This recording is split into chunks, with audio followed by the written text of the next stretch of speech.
The Weasley family is one of the most central elements to the Harry Potter series, as Harry's best friend is of course Ron, and the Weasleys' home is a backdrop for many of the most important moments throughout Harry's life and adventures. Plus, Fred and George Weasley are not just our main form of comic relief in the series, but they also play key roles in Harry's life.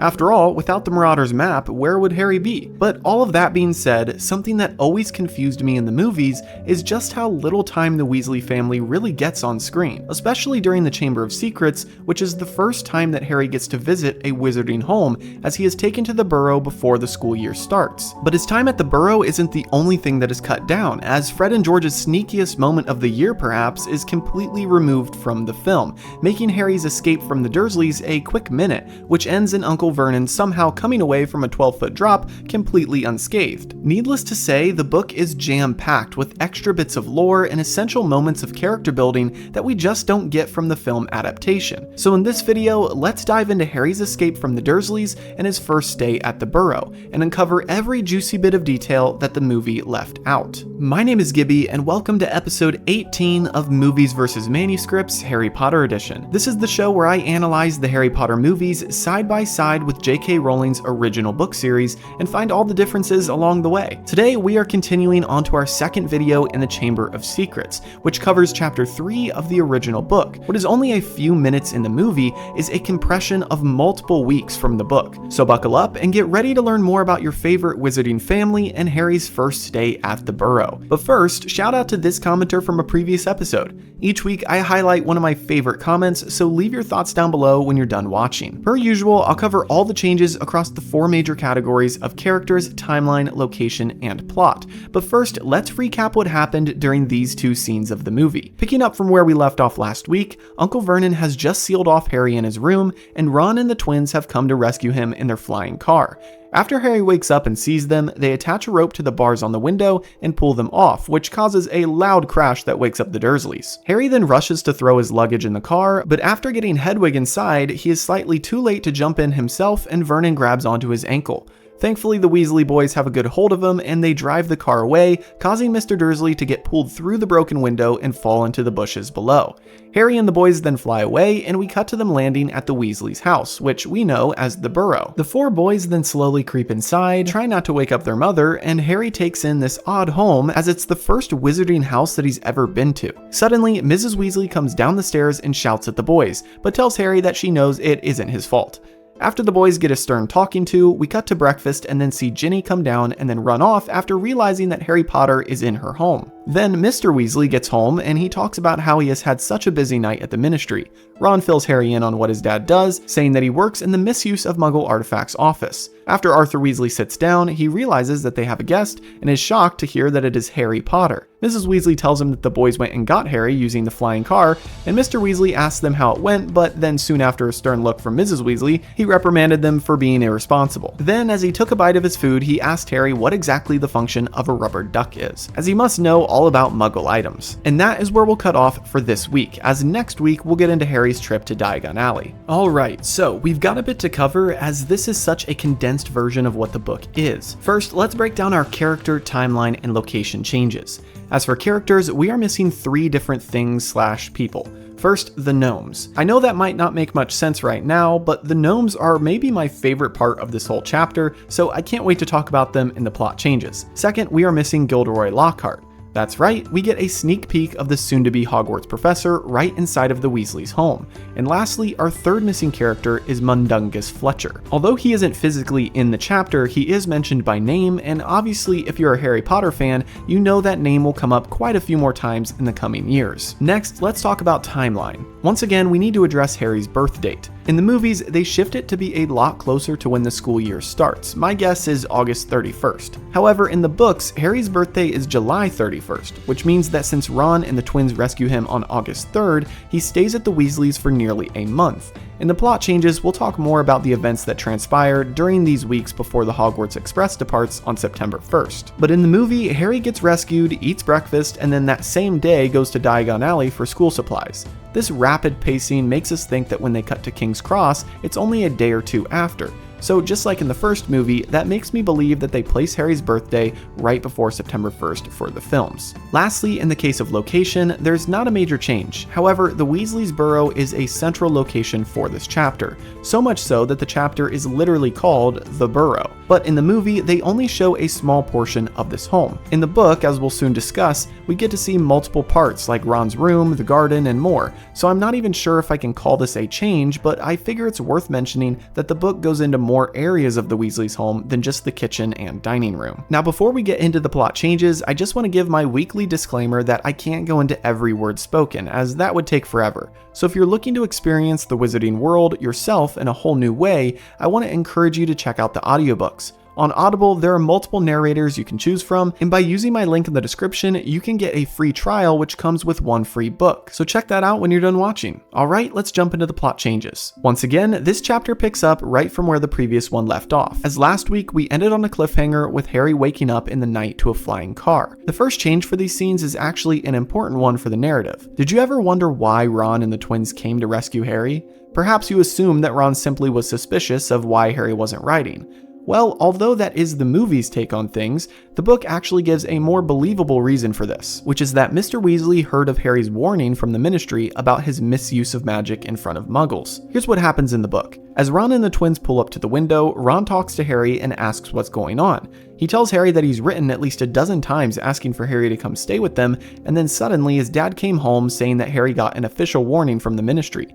Harry tries to tell Ron that he didn't use magic, and then says that Ron is one to talk as he's literally sitting in a flying car. But Ron then tells him that they didn't use magic for this as this is their dad's enchanted car. Then Harry tells them to go send word to Hogwarts that he is being held prisoner at the Dursleys, but Ron tells him that they've come to rescue him, and that's where we get our next change. This whole sequence of the Weasley boys rescuing Harry is a fun moment in both the book and the movie, but man, are they polar opposites. The first change for this rescue mission is that the bars on Harry's window don't wake up the Dursleys. Yep, I know that's a pretty big difference, as that single change is what triggers Mr. Dursley to struggle with Harry in the window, but before we get to that moment, let's talk about what really happened. Before the boys do anything, Harry tells them that if the Dursleys wake up, he'll be dead. But Ron tells him not to worry as Fred and George are here. Fred then tells Harry to stand back and then flies the car straight up in the air and yanks the bars off the window. Because they flew straight up in the air, the bars hang onto the car instead of falling to the ground, and Ron, who is in the back seat, heaves them up into the car. Honestly, it's kind of insulting to the twins in the movie that they perform such an obnoxiously loud stealth mission. As we all know, they're much better than that. Anyway, on to the next change, which has to do with Harry's things. You see, in the movie, as I talked about in last week's episode, they don't have Harry's belongings locked up. But in the book, Vernon had locked everything of Harry's in the cupboard under the stairs. His textbooks, his wand, his broom, everything, which meant that he couldn't have packed up all of his things and then just jumped into the car with the Weasleys. No, he needed help to not only get out of his room as it was locked, but to get his things from downstairs. Enter Fred and George. In the book, we get an awesome cat burglar-like moment of the two boys quietly crawling into Harry's room and then manually picking the door's lock, which Fred remarks is a skill that most wizards don't care for, but the boys felt was worth learning. And by the way, that's another small change, the fact that Harry really was only locked in by one lock. Of course, the movie overdoes this a little bit by showing a multitude of locks on Harry's door, in order to give Harry just enough time to get out of the window. Anyway, after they get through the door, they quietly creep downstairs as the Dursleys are still asleep, and then they grab Harry's things from the cupboard. Finally, after loading up the car with all of Harry's things, Harry gets in, but then realizes that he forgot something very important: Hedwig. And that brings us to the next change, which is that the Dursleys don't wake up to the window crashing, but they actually wake up because of the owl. After Harry almost leaves without her, Hedwig screeches and Harry realizes his mistake. He also hears Vernon shout from the other room about the bird. Harry quickly grabs Hedwig's cage and then goes back outside the window. But at this point, Vernon has already burst into the room and is able to grab a hold of Harry's ankle, just like in the movie. The only change about this brief struggle is that he doesn't fall out of the window. Harry simply gets tugged out of his grip, and then they drive off as Harry shouts back to the dumbfounded Dursleys, "See you next summer." Next, Ron doesn't tell Harry happy birthday in the book. As we've already discussed, Harry's birthday happened 3 days before this rescue mission. Anyway, now we come to a very interesting moment in the book, as the movie cuts straight to their arrival at the Burrow, but the book includes a conversation the boys have while still in the car. This discussion is very important because it sets up a lot of plot points for later on in the story that we sadly don't get to see in the movie. So here's a brief rundown of the main points. First, Harry tells the Weasley boys about Dobby and why the Ministry sent him an official warning. Afterwards, Fred and George aren't buying it. They tell Harry that house elves are bound by magic and aren't allowed to disobey their owners. They then say that they think someone sent Dobby as a joke or a way of getting Harry to not come back to school. Immediately after they ask Harry if he has any enemies, Ron and Harry simultaneously say yes. Draco Malfoy. Harry then imagines that it's very possible Draco could be strutting around his mansion and ordering around his house elf to play jokes on Harry. But the most important part of this is not Draco, but rather the introduction of Lucius, Draco's father. As we know, Lucius plays a big role in the Chamber of Secrets, but there are a few subplots that get removed from the movie. This brief mention of Lucius helps set up the reader to know that this character is most likely in league with Voldemort. Fred and George tell Harry that their dad has talked a lot about Draco's father, and said that he believes he was in Voldemort's inner circle. The second talking point in their conversation is a small mention of Percy. Of course, we all know Percy as one of the older Weasley boys who became a prefect and is very proud of it. Essentially, Ron tells Harry that he was worried Harry wasn't getting their letters because of their owl, Errol. So he borrowed Hermes, the owl that Percy got as a gift from his parents. That's when George says Percy has been sending an awful lot of letters recently and staying shut up in his room. Later on in this book, we'll learn more about Percy and his role in the story, but just know for now that this mention of Percy being shut up in his room is no mistake. Third, we also learn that the Weasleys have a ghoul in their attic, which if you're a Harry Potter fan, you'll know plays a role later on in the series. Fourth and finally, Ron tells Harry about what Mr. Weasley does for a living. Harry learns about how Arthur Weasley works at the Ministry of Magic and is one of 2 people in the Misuse of Muggle Artifacts office. Essentially, Mr. Weasley is tasked with managing Muggle items that have been enchanted and end up in the wrong hands. Ron tells Harry about a tea set that was enchanted and then sold to Muggles, and one man ended up in the hospital with the sugar tongs clamped to his nose. Now, this is a slight difference in itself, as later when they're eating breakfast in the movie, Ron tells Harry what his dad does, but he seems fine with it. In the book, however, he specifically calls Mr. Weasley's job the most boring job in the Ministry of Magic, and you can tell that he isn't fond of the fact that his dad has a low-paying career. Okay, so now that we've covered that conversation, we finally can head onto the burrow itself, and we have a change right off the bat, which is that Mrs. Weasley storms out of the house and confronts them in the lawn, not inside like shown in the movie. She also yells at them a lot more than what is shown in the movie, and some of that yelling is actually repurposed for later in the film when Ron gets a howler from her. Anyway, after scolding the boys, she invites Harry in and reassures him that he is welcome and it isn't his fault. Then they all head inside. Next, we have one of the most intriguing parts of Harry's stay with the Weasleys. The gnomes. You see, Mr. Weasley doesn't show up while they're eating, but actually later in the day, which we'll cover in a bit. But during that in-between time, Mrs. Weasley punishes the boys by putting them to work de-gnoming the garden. Obviously, based on the boys' reaction to her saying this task is not a fun one. Mrs. Weasley then turned to Harry and told him he could go up to bed, but Harry was feeling wide awake and insisted that he help. At this point, he is keen on seeing as much as he can, since this is his first time inside a wizarding home. So the boys reluctantly walk to the garden with Harry behind them, and we get one of the funniest parts of this book. You see, gnomes in the wizarding world aren't like what we muggles have. In the book, they are described as potato-like little creatures with bald heads and nasty personalities. Ron then explained to Harry that they would infest the garden and dig holes to live in, so the way to get rid of them was by picking them up, swinging them in circles to get them dizzy, and then chucking them as far as you could over the fence. Hopefully, they would then walk in the wrong direction, as the dizziness would keep them from knowing their way back. Harry, feeling bad for the gnomes, just gently set down his first one, but quickly learned to hate them as the one he set down gave him a bad bite on his finger. He then took it and threw it 50 feet over the fence, to Fred and George's amazement. This brief passage in the chapter is one of my favorites, as it really doesn't pertain much to the story, but gives us a fun glimpse into a wizard's life. But anyway, here's actually the most important detail from this seemingly meaningless page in the book. Mrs. Weasley, before she has the boys go outside, grabs a book off of the shelf which has none other than Gilderoy Lockhart on the cover, with the title, Gilderoy Lockhart's Guide to Household Pests. Then, as the moving picture beamed up at them, Fred very loudly whispered, "Mom fancies him," which is the line given to Ron later in the movie. The boys then told Mrs. Weasley that they know how to denome a garden and don't need the book. But this brief moment is a peek into the future of this year at Hogwarts, as it introduces us to our favorite fraud, Lockhart. Now, after the boys had denomed the garden, they heard the front door slam and knew Mr. Weasley had finally gotten home. Obviously, as I mentioned, Mr. Weasley doesn't come home during breakfast, so that's the first change. Next, the conversation before he meets Harry is quite different, as he sat down in the living room and was talking about the crazy night he had as the boys walked inside. This is when we hear our second missing character, Mundungus Fletcher. Yep, already in book 2, we are meeting this iconic scoundrel.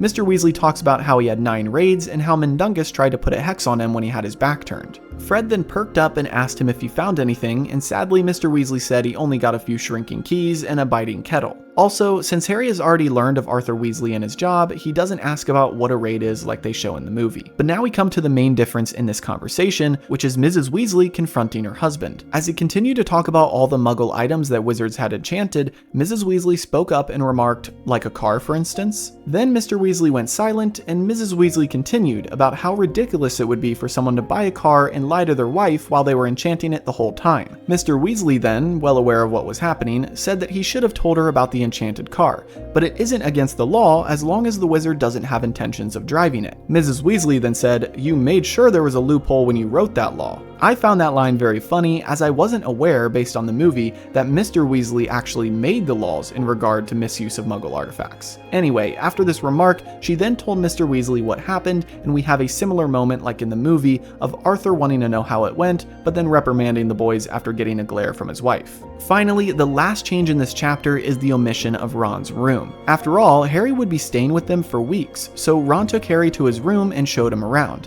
Not much happens other than J.K. Rowling describing the things inside of the room. We learn that it was covered in orange, as Ron's favorite team was the Chudley Cannons, and that was their team color. We then hear about what Harry saw in the room, like comics called The Adventures of Martin Miggs, the Mad Muggle, self-shuffling playing cards, and a tank of frog spawn. Then, after Ron nervously said that his room wasn't as big as Harry's at the Dursleys, Harry told him that this was the best house he'd ever been to, and Ron went pink. This is continuing to build out a crucial theme in Ron's life, which is his embarrassment about his family's wealth. Things like this seem small in the book, which is why they were cut, but they really do help build the character, especially when that specific character trait plays such an integral part later on, even all the way through the Deathly Hallows. And speaking of building characters, that wraps up our changes for this week. And I want to know from you if you think cutting out all of these moments with the Weasleys lessens their character development in the movie. So let me know in the comments below. Per usual, be sure to like and subscribe if you enjoyed, and check out the series playlist to catch up on any episodes you might have missed so far. Have a great week, and I'll see you in the next episode.